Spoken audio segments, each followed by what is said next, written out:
Salut les amis, j'espère que vous allez bien, que vous avez kiffé la dernière vidéo et du coup encore une vidéo. Ça commence à faire pas mal. Pour cette nouvelle vidéo, on a un RS3. Sur les vidéos précédentes, on a eu un RS3 aussi sur lequel on a fait la vidéo concernant les produits. Du coup, en fait, je me suis permis de faire justement la vidéo des produits sur un RS3 parce que je savais qu'on allait en avoir un juste après. Et du coup, il est plus intéressant celui-là que l'autre. L'autre était très bien, hein, bien entendu, mais la prestation, disons, est plus intéressante sur celui-là. Il y a plus de défauts, les défauts sont un peu plus gros, la couleur est plus parlante au niveau des défauts et en plus on a le bloc avant complet en PPF. Donc beaucoup plus intéressant, beaucoup plus long. Et en plus, il y a Damien qui va beaucoup m'aider pour cette vidéo, donc vous allez plus le voir. Donc voilà pourquoi j'ai choisi de faire le French Vlog volume 6, si je dis pas de bêtises, ou 7, ou 8. Oh, je suis désolé, je sais plus où j'en suis. Bref, le French Vlog, j'ai décidé de le faire sur ce RS3. Donc RS3 Greenardo avec une ligne Bulix, donc ça fait un sacré bruit. Il n'y a pas encore les valves, donc du coup là elle est tout le temps enfermée, mais bientôt il y aura les valves électroniques. Mais il y a aussi un truc qui est vraiment sympa sur cette voiture, je vais vous le montrer de suite, on perd pas de temps. Après on va s'occuper du lavage, c'est l'admission. Et regardez-moi ça, regardez-moi ce bijou. Admission complète et Venturi, ça c'est un bon gros billet. Et franchement, c'est magnifique. C'est juste sublime. En carbone, comme ça, avec le carbone rouge, regardez-moi ça, comme c'est magnifique. Donc ça, regardez, on voit déjà quelques stigmates. Et ça, je peux vous dire qu'on va pas le louper. On va y mettre un coup de polisseuse dessus et un coup de céramique. Même si le client, il l'a pas demandé parce que juste, en fait, pour le prestige. Pour le prestige, tout simplement pour le prestige. C'est logique, on peut pas... c'est aussi notre passion, hein, le detailing, faut pas l'oublier. Alors oui, on n'est pas là pour faire du bénévolat, mais ça reste une passion. Et pouvoir polir une petite admission complète et Venturi en carbone, voilà, c'est un plaisir. Donc on va le faire. Voilà, bon après les jantes sur cette voiture sont pas ouf, mais ça passe, ça passe. Je vous montre un petit peu l'état. J'ai demandé au client de vraiment pas la nettoyer. Donc c'est fait exprès qu'elle soit sale. J'ai demandé de pas la nettoyer exprès. Et regardez la ligne du lit. Les sorties sont monstrueuses. Voilà pour la présentation de la caisse. Donc du coup, là, on y va. On prépare les affaires pour le lavage. Bref, allez, on y va.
Bon, on a lavé la caisse, c'est bon. Lavé, décontaminé, séché, voilà. Donc là, on arrive à une étape un petit peu délicate. J'ai eu des commentaires comme quoi ce serait bien de... Enfin, en gros, ça intéressait des gens. On arrive à une étape délicate qu'il va falloir lever la bagnole pour lui retirer les jantes. Donc moi, bah c'est simple, hein, je la centre sur le pont, comme vous pouvez le constater. Et donc, en fait, je m'occupe de savoir où sont les points de fixation. Donc là, on en a un qui est à cet endroit-là. Et on a le deuxième qui n'est pas à l'extrémité non plus. Donc le premier, il est vraiment à l'extrémité du truc. Et là, celui-là, il est là. Voilà, juste là. C'est là-dessus qu'on va poser la bagnole. Ensuite, on va mettre des patins en caoutchouc. Mais il y a quelque chose à surveiller qui est très important. Donc déjà, moi, mes patins en caoutchouc, je vais faire en sorte qu'ils soient assez hauts et assez épais pour éviter qu'elles soient trop près du pont pour que je puisse travailler sur les bas de caisse tranquillement. Et il y a un autre truc, c'est pour les roues. Il se trouve que si les patins sont pas trop hauts, si la voiture est trop près du pont, il se trouve que les roues, donc les suspensions vont s'abaisser, hein, elles vont se libérer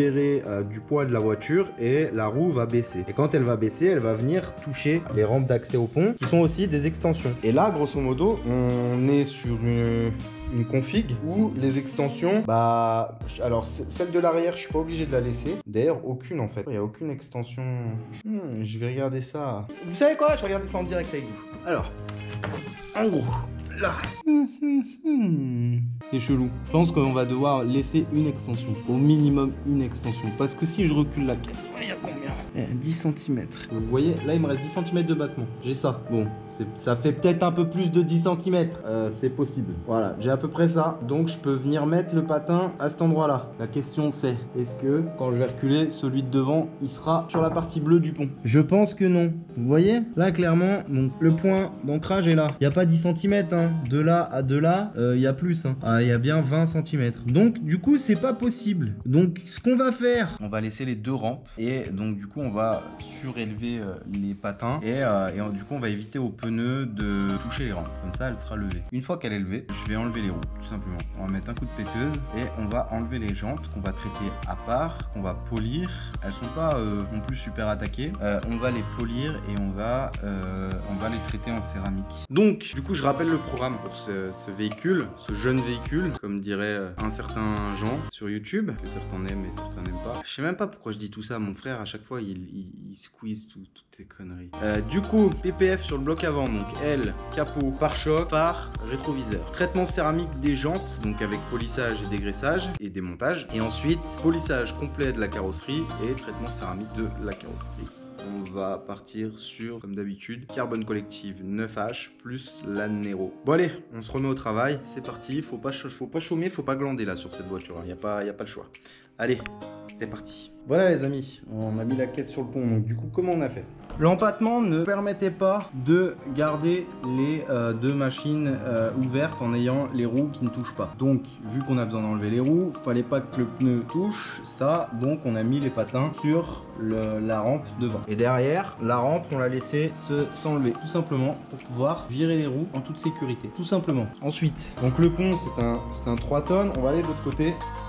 Pour ceux qui se demandent ce que c'est, voilà, c'est un Cromer 3 tonnes. Voilà, comme ça, j'ai acheté 2000 € livré, TTC, pour ceux qui se posent la question, et je l'ai acheté sur cromer.fr. Hein, il suffit d'aller sur cromer.de ou un truc comme ça. Enfin bref, sur le site Cromer, il suffit d'y aller et puis vous trouvez le même modèle que le mien. Hein, c'est un 3 tonnes en courant électrique 230 volts. Donc ouais, le patin là, la roue, elle touche pas, on va pouvoir l'enlever. Là, pareil. Ceux qui se demandent, les rampes, c'est des race ramps, ça vient des États-Unis. Voilà, et ça vaut une couille.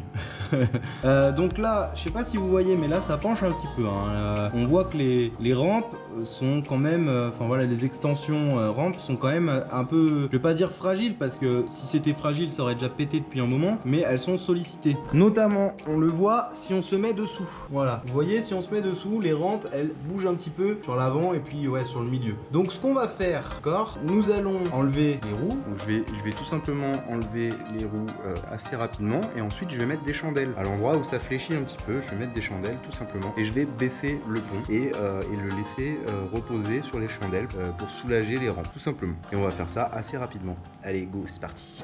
J'ai quand même sécurisé tout de suite avant d'enlever les roues parce qu'en fait ça me faisait un peu flipper et je préfère voilà, je préfère être tranquille. Donc voilà, on a deux chandelles aux extrémités pour sécuriser le pont et être sûr que ça bouge pas. Et puis voilà, puis pas l'abîmer. Donc maintenant on est tranquille, la voiture elle est posée et du coup on va pouvoir faire ce qu'il y a à faire dessus.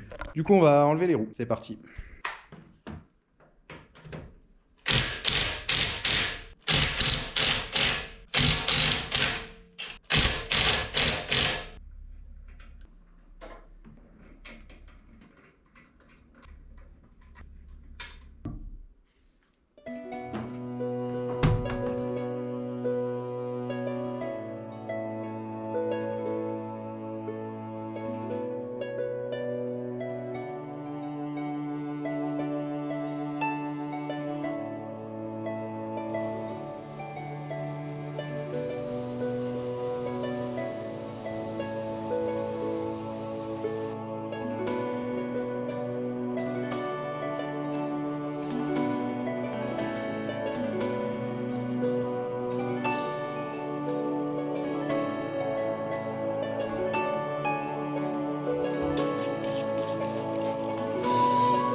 Les gens te demandent, Damien.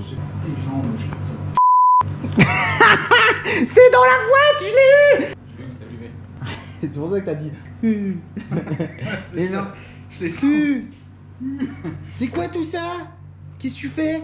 Je prime ta race. Ah, tu primes. Parce qu'il faut primer un pad. Comme Optimus. Comment on fait? Optimus Prime. Optimus Prime ton pad. Ouais. On fait comme ça donc. J'en étale partout avec mon petit Tu doigt. caresses de la Nivea Ouais. sur la tronche. C'est ça. D'accord. Et là tu fais quoi? Faire tourner dans le vide. Bah, tout le surplus, je le balance dans le seau. Voilà. Comme ça, il y a moins de surplus. Ok. L'idée du saut, elle vient de Grey Goes Black Detailing. Non, franchement, très. Autant il y a des vidéos. Enfin voilà, après c'est mon avis, hein, mais j'aime bien ce monsieur. Il fait des bonnes vidéos. Autant il y a des vidéos. Oh, voilà quoi, c'est un peu relou, long et tout, mais bon, c'est pas grave. Après, mais il y a des très très bonnes idées. Et le saut, j'avoue, je lui ai piqué. Au top, Grey Goes Black. Bon, Damien, il a fini le capot à lui tout seul. Il a pris une machine, laisse tomber. Et voilà ce que ça donne. Et là, vu qu'il a envie de rentrer chez lui, il est comme un dingue. Voilà. Au début, il voulait faire le pare-choc avec la 150 mm. Je lui ai dit non quand même, prends une 80, parce que ça ira peut-être pas plus vite.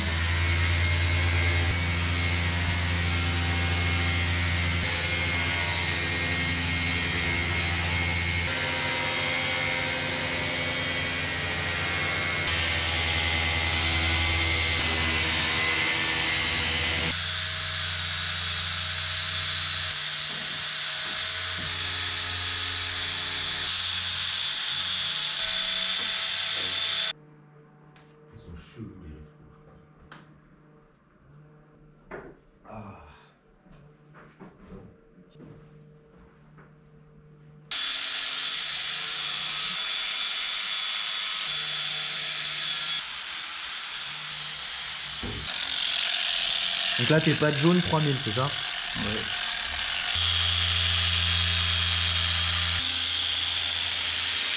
Bon, on en est où? Là, on a quasiment fini le bloc avant. Damien est en train de finir le laqué noir sur le pare-choc avant. Moi, j'ai posé les rétros en PPF. Bon, ça se voit très très peu. Là, on voit hein, le pré-cut. Ici, on voit le pré-cut aussi. Là, un petit peu. Je suis pas peu fier des rétros parce qu'ils sont vraiment passés assez facilement et du coup, ils sont vraiment nickel. Donc, les rétros, ils sont passés en PPF. La table, elle est prête. J'ai rempli les vapos pour le PPF avec le savon, l'eau déminéralisée. Et donc là, bah, je vais commencer à écheniller les ailes pour pouvoir poser les ailes. Donc je vais dégraisser les ailes, poser les ailes. Voilà, Damien lui va continuer le polissage. Pour le capot, j'ai complètement zappé de commander le film parce que du coup on va le faire en traditionnel vu qu'il n'y a aucune découpe qui se fait sur la carrosserie en traditionnel sur un capot. On va le faire en tradi et j'ai pas reçu le film parce que je suis con, j'ai complètement oublié de le commander. Donc il va arriver demain en express. Donc ça va, c'est pas un problème. On a des fournisseurs très bons et très réactifs. Bah, une fois que le pare-choc sera terminé, pour le grand malheur de Damien, il va continuer d'utiliser la nano parce que ça le gonfle là et je le comprends. Il va continuer d'utiliser la nano et il va l'utiliser sur les jantes. Voilà, parce que du coup, va falloir faire le polissage des jantes, dégraissage et traitement céramique. Donc, espérons qu'il arrive à le rentrer dans la journée. Et puis moi, je me mets sur le PPF. Voilà, allez, je vous filme ça, puis je vous dis à la prochaine mise à jour. Ciao.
Les amis, regardez ces petites pièces. Vous voyez, il y en a même là pour de l'autre côté. Je vais même vous montrer sur le téléphone. Voilà, donc là, en fait, c'est ces deux pièces-là. Celle-là et celle-là. Donc, je pense que vous les voyez. Et donc, ces pièces, c'est pour là. Voilà, clairement. Donc, vraiment, on protège tout. C'est pour vous montrer à quel point on protège tout. J'ai eu une question. Alors, je sais, la réponse va arriver tardivement parce que du coup, je viens la voir dans une vidéo là.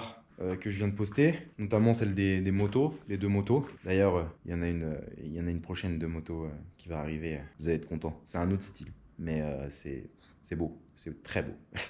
Du coup, oui, j'ai eu une demande, quelqu'un qui me demandait ce que c'était mon PPF. Je l'ai déjà dit dans d'autres vidéos, le PPF, je ne dirais pas ce que c'est. Déjà, on s'en fout, il y en a plusieurs, ils se valent quasiment tous. Voilà, il y a le Steak, le Giant, il y a quoi? Il y a le Suntech, il y a le XPEL, voilà. C'est les principaux films. Il y a pas mal de films sur le marché et déjà, ça sert à rien de savoir lequel j'ai. Et en plus de ça, j'ai pas envie de le dire parce qu'il se trouve que aujourd'hui, moi, j'obtiens mon PPF et ma prédécoupe avec un collègue dans le milieu et je suis pas censé l'avoir. Donc du coup, c'est grâce à ça que j'ai un PPF et une qualité de découpe qui est une des meilleures du marché. C'est grâce à ce collègue, ce contact. J'ai envie de le préserver. J'ai pas envie qu'ils me disent voilà, t'as parlé de moi, enfin voilà, t'as trop parlé, on laisse tomber, voilà. Donc voilà, c'est pas important les amis, vraiment. Autant les produits,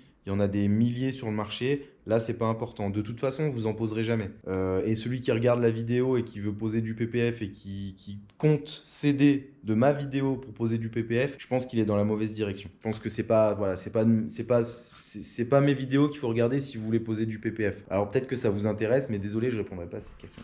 Voilà. En tout cas, sachez que mon PPF est un des meilleurs du marché. Il se trouve que le logiciel de prédécoupe aussi, c'est pour moi c'est le meilleur du marché. Il y a pas mieux. J'en ai essayé d'autres. Déjà, il y a des bagnoles qu'ils n'avaient pas dans le logiciel, donc elles n'étaient pas dispo. Quand j'ai demandé à mon collègue, lui, elles étaient dispo. Donc voilà, pour moi c'est le meilleur. Les prédécoupes sont vraiment au top. Il y a des bagnoles qui sont pas terribles. Mais enfin, il est vraiment toujours au top. Il y a des prédécoupes de malade, toutes les pièces sont protégées. C'est un truc de fou. C'est vraiment un truc de fou. Donc voilà, il y a juste ça à savoir. Savoir que c'est de la grande qualité, que le film il fait 200 microns d'épaisseur. C'est les meilleurs qui font 200 microns d'épaisseur. Voilà, il est auto-cicatrisant. Il n'y en a pas 36 000 de toute façon. Donc voilà. Bref, donc là vous avez vu les petites pièces. Donc tout est protégé. Le pré-cut est vraiment de très très grande qualité. Donc là c'est les petites pièces là, grosso modo. Donc là il reste ça à protéger. Donc les deux, une de chaque côté. Sinon ça c'est protégé. De toute façon vous le voyez là le film je l'ai découpé. Hop. Après on va faire une découpe autour. Là pareil c'est découpé au niveau du washer pour les phares. Ça c'est protégé aussi. Ça c'est protégé. Ça c'est protégé. Ça c'est protégé. Il reste que la calandre après à protéger. Donc on a un pré-cut qui va venir autour du quattro, il va venir dans le U et ensuite il va venir là. Et ensuite, pareil, on a un pré-cut de l'autre côté qui va venir comme ça. Donc ouais, il reste la calandre et puis il restera le capot à poser. Le capot,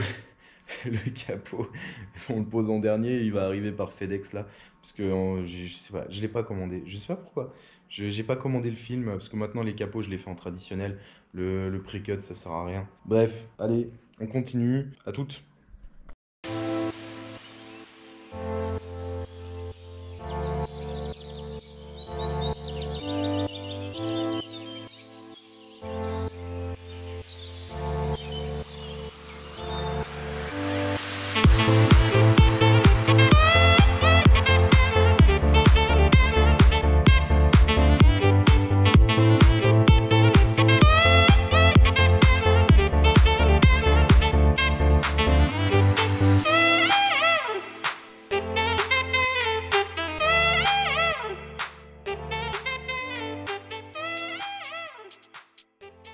Petite mise à jour, donc on est mercredi, ça fait donc là 3 jours qu'on se speed avec Damien pour faire cette RS3 en une semaine. Damien était censé travailler en concession aujourd'hui, il a fini plus tôt, il a fini vers 15h30, il est donc venu me rejoindre. Puis, du coup là vous l'avez vu poser la céramique sur les jantes. Elles ont été polies hier, vous l'avez vu également en vidéo. On a 2 couches sur les jantes qui ont été appliquées et une couche sur les étriers. Demain matin on passera la 2e couche sur les étriers, on s'efforcera de dérouiller les disques qu'on s'est aussi occupé des... Enfin, Damien s'est occupé des passages de roues, mais ça, on l'a pas en vidéo. Et moi, ben, j'ai tout simplement fini le bloc avant en PPF. Voilà, donc là, je le rappelle une énième fois, on a pare-choc avant, phare, rétroviseur, aile et capot qui sont protégés en PPF. Donc voilà, donc le bloc avant est terminé en PPF. La seule chose qui va rester, ça va être des finitions en fait finalement. Donc voilà, des petits morceaux de film qu'on va venir coller parce que l'eau, vu qu'on le pose avec une pose mouillée, il se trouve que des endroits ont du mal à coller, ils collent pas tout de suite, donc on doit attendre que ça sèche, que l'eau s'évapore et qu'ensuite avec le doigt on vient pousser tranquillement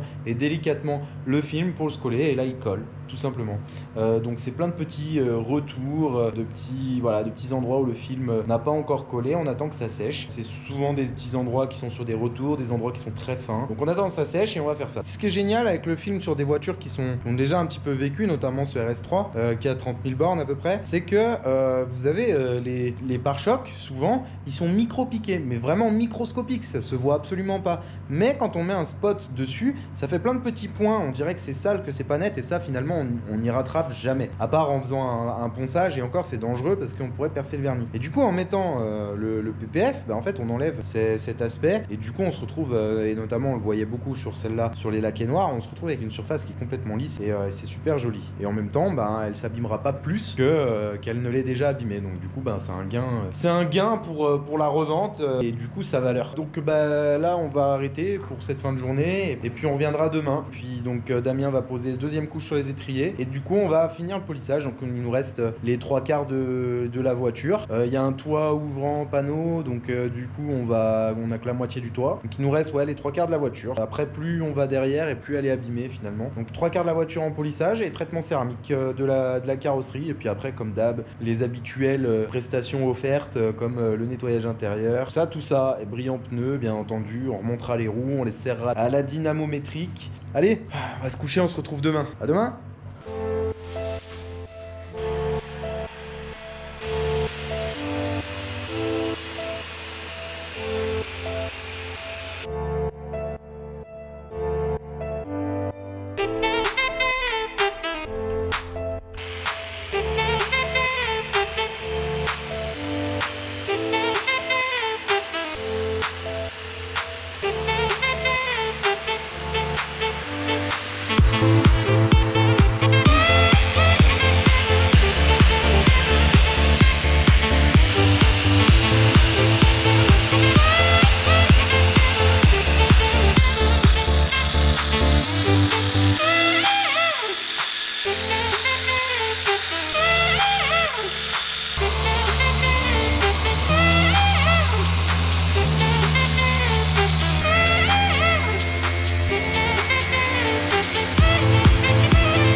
On est samedi, polissage terminé, et du coup ben il reste traitement céramique à appliquer, donc la molécule 9H et derrière la Nero. Je suis bien fatigué, on a bien bossé cette semaine avec Damien, il m'a vraiment bien avancé parce que quand même pour arriver à rentrer en 6 jours, pas totalement à 2 hein, parce que du coup il était pas là mercredi, il était sur une BM lundi et il était pas là hier. Voilà, donc en gros il m'a aidé pendant à peu près 3 jours plein, on va dire. Donc on a vraiment bien avancé puisque du coup bah on a rentré, je vais rappeler la presta, on a rentré bloc avant complet en PPF, donc pare-choc avant, phare, rétroviseur, aile et capot. On a rentré polissage et traitement céramique jante avec démontage des jantes, nettoyage des passages de roues, céramique des étriers, et on a rentré le polissage intégral de la carrosserie qui était quand même pas mal attaqué sur un gris nardo, donc une couleur qui est opaque, sans paillettes, qui est pas on va pas dire une couleur facile, et du coup le traitement céramique. Voilà. Je trouve que ouais, 6 jours, c'est pas mal. Tout seul, j'aurais peut-être mis 10 jours à le faire. Après, il y en a qui sont souvent outrés par le temps que ça peut mettre ce genre de prestation, mais c'est ça en fait. Si ça dure moins longtemps, c'est pas normal. Soit le mec il fait 12-13 heures par jour, voire 14 heures par jour, et clairement c'est impossible, à part s'il prend de la coke toute la journée, à part s'il se bourre le nez toute la journée, mais et encore, il y a un moment il meurt, hein. Mais voilà, clairement, c'est pas possible. Surtout quand on gère une société à côté, il y a des clients, on peut pas s'arrêter de répondre toute la semaine aux gens quand on travaille. Sinon, le lendemain, la semaine d'après, on n'a pas de boulot. Donc, il faut aussi gérer les devis et tout ça. Du coup, ouais, pour le polissage, je pense que vous êtes curieux de savoir. Déjà, je voulais vous montrer un truc. C'est... Hop. Voilà, donc ça, c'est les pads qui ont été utilisés pour le boulot. Donc, vous voyez le nombre de pads qu'il y a. Hein. Il y a beaucoup de gens qui se disent, ouais, avec 2 pads, on peut faire une bagnole complète. Voilà, donc non. Je suis désolé, mais non. On a quand même pas mal de pads. Il y en a peut-être 25, 30, trucs comme ça. On est parti sur de l'orbital, wool pad donc Rupes avec du wool pad jaune, donc le medium, le wool medium, avec du cut max de chez Sonax. Voilà au niveau de la correction. Après la finition, on est parti sur un one de chez Zweiser. Alors ouais, je fais la finition au one. Je vais vous expliquer pourquoi. Donc déjà, on le travaille longtemps. Et il laisse une superbe finition. Même, enfin surtout sur un vernis plutôt dur, sur un vernis tendre, je pense pas qu'il laisse une super finition. Mais voilà, même un Reflect ou un 7000 de chez Alchemy ou un 3000 de chez Menzerna, ça fait le même gloss en fait. Il suffit juste de le travailler longtemps. Et ça permet aussi d'apporter une correction supplémentaire finalement. Une correction supplémentaire après le Sonax Cutmax. Voilà, moi c'est ma façon de bosser des fois quand on a beaucoup de travail et qu'il faut aller vite. C'est voilà, c'est une façon de bosser, c'est une petite astuce et sans non plus faire du travail de merde et arriver à sortir quelque chose de aussi qualitatif que d'habitude mais en moins de temps. Voilà, ça évite de faire 3 passes parce que là clairement il y aurait eu besoin de 3 passes. Du coup avec le One, on fait les 2 passes. Donc médium et finition dans une seule passe. Et ça, c'est génial. Après, bien entendu, on dégraisse pour virer la protection. Et à chaque fois qu'on dégraisse, on n'a aucune surprise. Donc ça, c'est top. Voilà, grosso modo, pour ce qu'on a utilisé. Donc les pattes que je vous ai montrées, les polishes que je vous ai montrés. Donc là, clairement, je vais dégraisser la bagnole. Je vais la dépoussiérer complètement. Je vais la dégraisser complètement. Et puis derrière, je vais poser la première couche de céramique sur le reste de la carrosserie, ce qui n'est pas protégé en PPF. Ensuite, un petit self-healing, donc une petite auto-cicatrisation à la chaleur au niveau du film pour enlever les défauts que j'ai pu créer. Même je crois que j'en ai pas créé beaucoup, mais il faut quand même les enlever et checker. Et derrière, on pose l'anero sur toute la bagnole. Entre les deux, je ferai l'aspirateur, les vitres à l'intérieur. Et après, demain matin, donc dimanche, vous voyez, hein, des fois on travaille le dimanche. Enfin, c'est même pas des fois, c'est quasiment tout le temps. Demain, on livre la voiture. Voilà. La voiture suivante est déjà arrivée. C'est une M4 compétition et elle est noire. Donc, c'est la vidéo suivante. J'espère que ça vous mettra l'eau à la bouche.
Bon les amis, comme vous avez pu le voir, c'est la fin de cette vidéo. Le client est parti, il est vraiment heureux. Donc on est dimanche matin, voilà, on travaille même le week-end. Client très heureux, un temps magnifique pour la sortie de la bagnole sous le soleil. Voilà, donc une petite livraison sous le soleil qui était vraiment très très sympa. Client adorable. Voilà, donc vous venez de le voir de partir. Puis voilà, écoutez, j'espère que vous avez kiffé la vidéo. Je vous remercie d'avoir regardé la vidéo jusqu'à la fin. Si vous en êtes jusque-là, c'est que vous avez kiffé. Et laissez vos commentaires, abonnez-vous, partagez, lâchez un like, un bon pouce bleu. Et puis je vous dis à bientôt pour la prochaine vidéo. Allez, ciao les amis.